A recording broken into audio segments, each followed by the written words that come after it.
This week we are touring new construction in Central Oahu. $758,000. That's the starting base price on the smallest floor plan in this building, 991 square feet. Though the specific model home we're walking through today is priced a little above that, and I'll give you its exact number in a minute. Depending on which unit you land on, this floor plan works out to somewhere between about $760 and $800 a square foot. We're at Koa Ridge in Waipio, Central Oahu, touring the first of 3 townhome models going up at Walea II. I'm not just going to walk you through the rooms today. I want to give you real pricing, the resale picture, and how this compares to other new construction on Oahu. So you have actual numbers before you ever sit down with a sales agent. This building opened to the public just a few weeks ago, and it's one of 3 separate price tiers being built on this same street, all part of one large master plan build-out that's bringing thousands of homes to Waipio over the next several years. There's an income-restricted line called Keolu, 1 to 3 bedrooms, starting around $477,000 and running into the 600s, though you do have to qualify by income to buy into it. Then there's this townhome line, Walea II, starting in the high 700s, and single-family homes on another part of the community called Nanea, which we'll get to at the end. Plan A, the one we're standing in right now, is the entry point into the townhome line specifically. Here's the single most useful thing I can hand you if it's the monthly payment giving you pause. Everything new is priced at today's rate, somewhere around 7%. But right now there are close to 100 homes across Oahu, spread across every neighborhood and price range where you can step into the seller's existing loan instead of starting a new one. And some of those loans are sitting down in the 2 to 3% range. I pull that list straight from the MLS twice a month. Drop your email at the link below, and I'll send it right over, no charge. The kitchen, dining, and living room all flow together as one open space, which is standard for this size unit, but it makes the square footage feel more usable than the number alone suggests. The dining niche measures small on paper, but with the layout open to the living room on 2 sides, it doesn't read as cramped in person the way a boxed-in dining room at the same square footage would. The garage is a single car with a genuinely tall ceiling, tall enough to hang kayaks, surfboards, bikes, whatever otherwise eats up floor space. There's built-in storage along one side with room to add more, and the water heater is a larger unit than you'd expect for a 2-bedroom, which suggests it was sized for real occupancy rather than the bare minimum. Here's what the resale data actually shows. Going back 2 years across every phase of Walea at this community, only 4 townhomes have actually resold. 4 sales in 2 years, that tells you resale trading here is thin.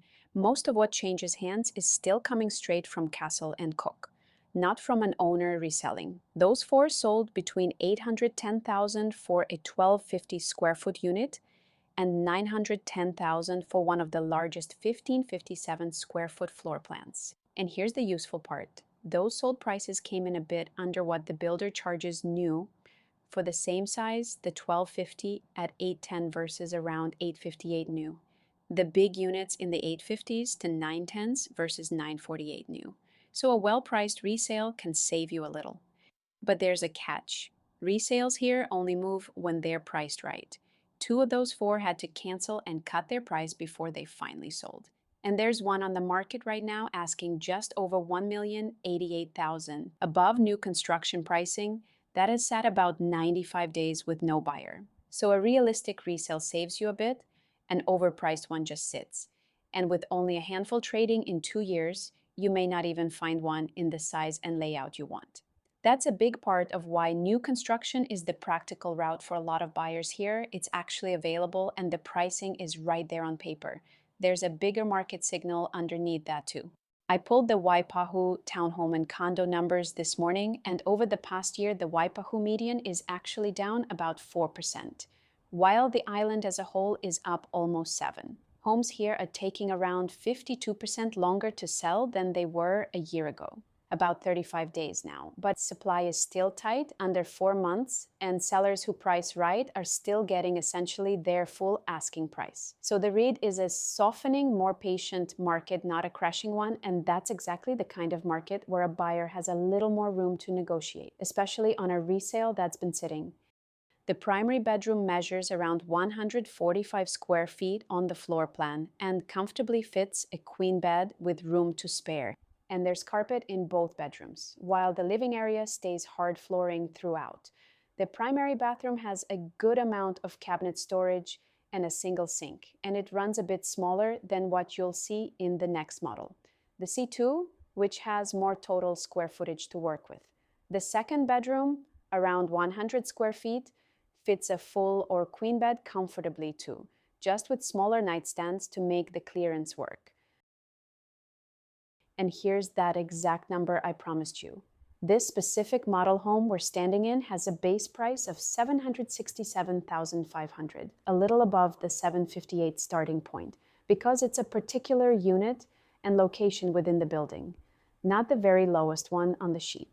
That's worth flagging because it's easy to misread a price sheet here. Every unit lists a base price, then a dollar figure for the finish options pre-selected on that unit, and those two add up to the total price you'd pay. That options figure is not a credit. It's the cost of the upgrade package built in. The actual credit is separate, a straight percentage of the base price, tied to a closing deadline. On this specific unit, it's up to 3%, which works out to roughly $23,000 off your closing costs if you close by the end of August. Other units carry 2% with later deadlines, so it varies unit by unit. Ask the sales office to walk you through base price, options, and credit as 3 separate numbers, because getting them mixed up will make you misjudge what a unit actually costs. On this floor plan, the entire living level sits above the garage, so the kitchen, living room, and both bedrooms are all on one level upstairs. Because this unit sits on the second level above the garage, there's no private backyard here. That's specific to Plan A. The other 2 models we're touring today, a 3-bedroom and the largest floor plan in the community, both have outdoor space, so if that matters to you, this isn't the one.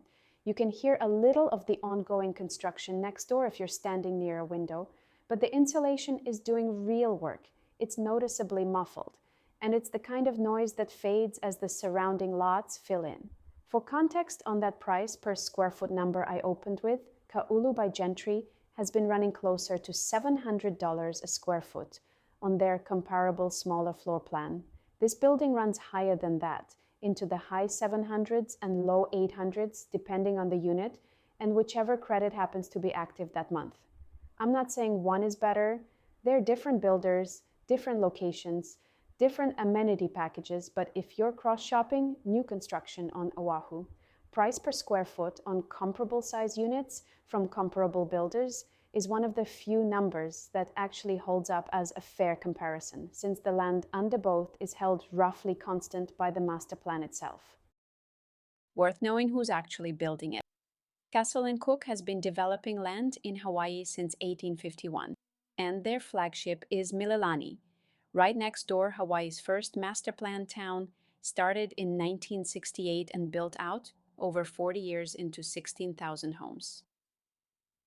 Koa Ridge, where we're standing, broke ground in 2017. A $2 billion master plan between Mililani and Waipio, planned for more than 3,500 homes. Gentry, the builder I keep comparing this to, also started in 1968 and actually has roots right here in Central Oahu too. But in 1987, they shifted their focus out to the Ewa Plain, and that's where their current projects like Ka'ulu are today. So both builders go way back in Central Oahu. Castle Cooke just never left, while Gentry's center of gravity moved west, which is why Castle Cooke is the name on Central Oahu right now, and Gentry is the name on Ewa and Kapolei. Of the 3 models we're touring today, this is the one that makes the most sense if you don't need private outdoor space and you want the lowest entry price into this specific community. It's also the one I'd point a first-time buyer or a single service member toward if the goal is simply owning new construction on Oahu at the lowest number on the sheet, rather than maximizing square footage. If you need a yard or you're buying for more than 2 people, the next 2 models we tour today are going to make more sense. And I'll get into exactly where the numbers diverge. On the ownership cost side, the sheet lists an estimated monthly maintenance fee of about $490 for this unit type, plus a separate homeowner association line of about $80 a month. Have your agent confirm exactly how those two combine and what each one covers before you write an offer. But budget for both when you're comparing this to a single family payment, because a detached home won't carry either of those lines. If you're weighing new construction here against the Ava side of the island, the practical difference is Commute. This community sits closer to town and closer to Wheeler and Schofield than the new construction going up around Ava Beach and Kapolei. Whether that outweighs price or floor plan depends entirely on where you work and how much of your week you want to spend in the car. That's not a knock on either side, it's just the trade-off, and it's worth putting real numbers next to before you decide. Worth understanding the bigger picture here too. This master plan is bringing thousands of homes to Waipio over the coming years. So when you eventually sell, you'll likely be competing against the builder's own next phase pricing, not just other resale owners, which is part of why those resales I mentioned have to price competitively to move. The sales office sits right off Ka'uka Boulevard behind the Waipio Costco, and all 3 price tiers are represented out of that same building. Before we wrap this one up, quick note on the single-family side of this community. The current phase is essentially spoken for, and the next phase of single-family isn't expected to open until next year. If single-family is the goal and you're not in a rush, that's a real timeline to plan around, not just a maybe. One reason I'm walking through all 3 of these floor plans on camera, room by room, is that a lot of the buyers I work with are planning a purchase from off-island, sometimes months ahead of an actual move. And a spec sheet and a rendering only tell you so much. Seeing the actual stairs, the actual storage, the actual room sizes on video before you commit to a floor plan makes a real difference when you can't just walk the model yourself. We're touring 2 more models at this same building today, a 3-bedroom and the largest floor plan in the community, so if you want the full comparison, the next videos cover both. And if the real question on your mind is new construction versus buying resale on Oahu, that's the bigger conversation behind this whole series. And it's one I can walk you through directly. Let's talk through what actually fits your situation and your timeline. I'm Oksana with Island Living Oahu. Subscribe and I'll see you in the next one.